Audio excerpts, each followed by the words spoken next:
Bismillah walhamdulillah wa sallallahu ala rasulillah.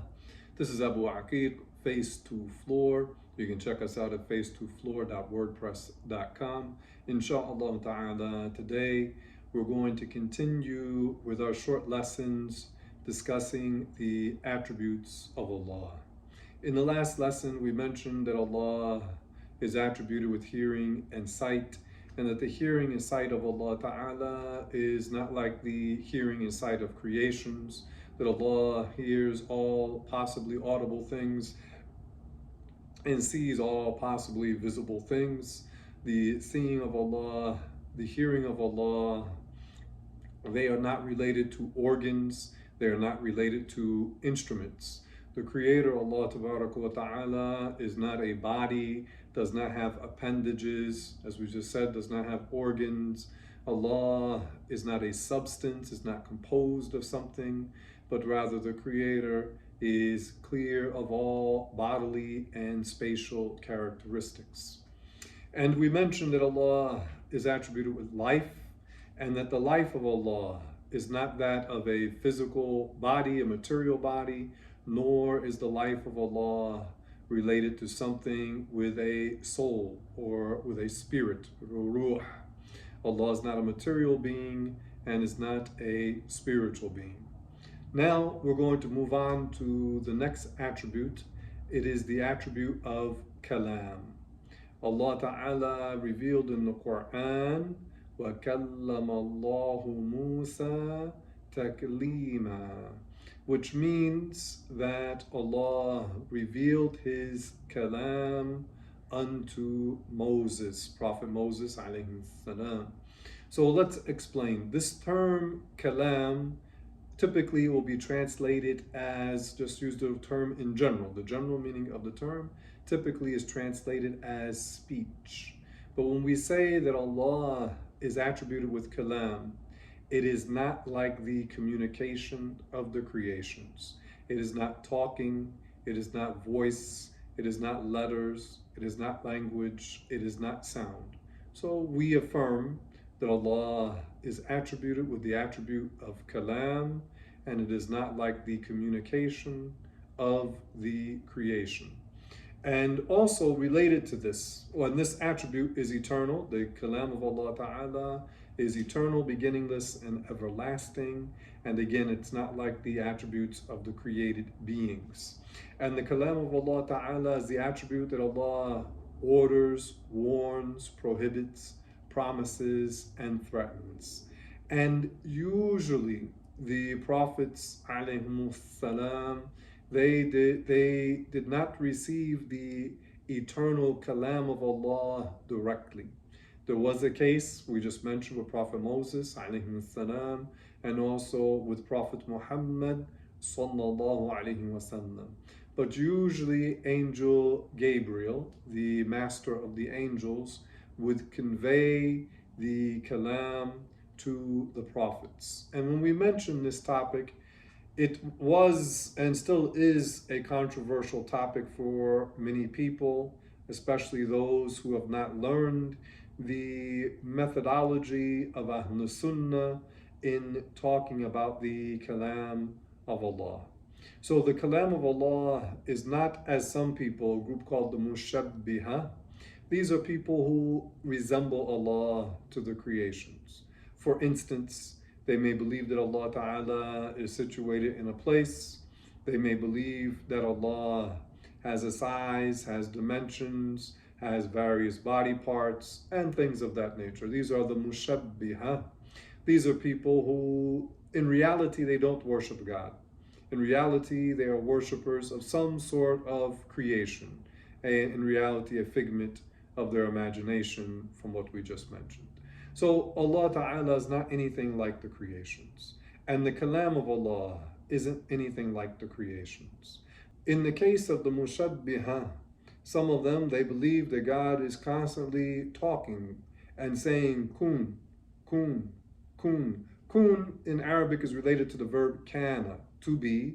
Kun is the imperative, the amr. Kun, be, meaning exist. So they think that God is repeatedly saying kun, kun, kun, kun, kun, kun, and making things come into existence. Rather, Allah Ta'ala, whatever He is specified to be, it will be. And the kalam of Allah Ta'ala is not, as we just said, is not related to voice or language or talking or anything of that nature. So this is the case of the mushabbiha. Allah's kalam, in reality, as we just said, is not like that of the communication of creation. Now, there's another issue with the term kalam. You'll hear people say ilmul kalam, or the science of kalam. Now, to keep it short, we won't go into too many details here.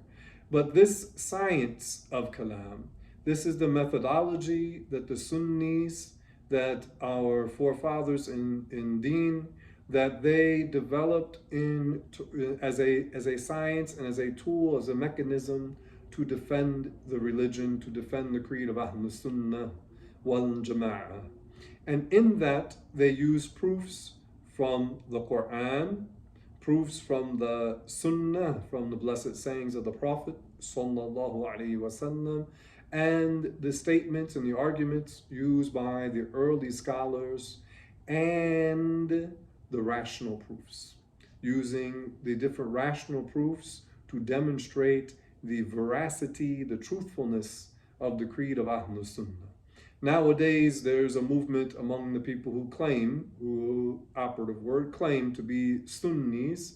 They call themselves Salafis, or we can say quasi-Salafi, false Salafis.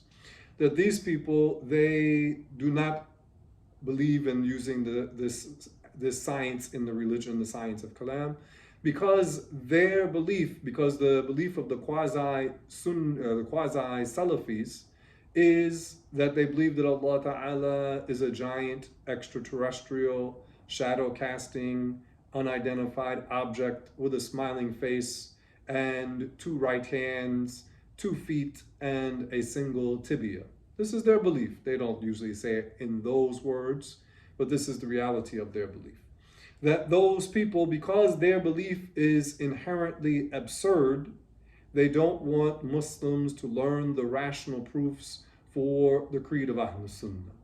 And what these quasi-Salafis will tell you is we just follow Quran and Sunnah. And some of them, they will even tell you, we don't use our minds. The Sunni way, praise be to Allah Tabaraka wa Ta'ala, is a middle way. It's a middle way between the way of the resemblers or the quasi-Salafis, these people who believe that God is some sort of a spatial entity, something with size, shape, and dimensions.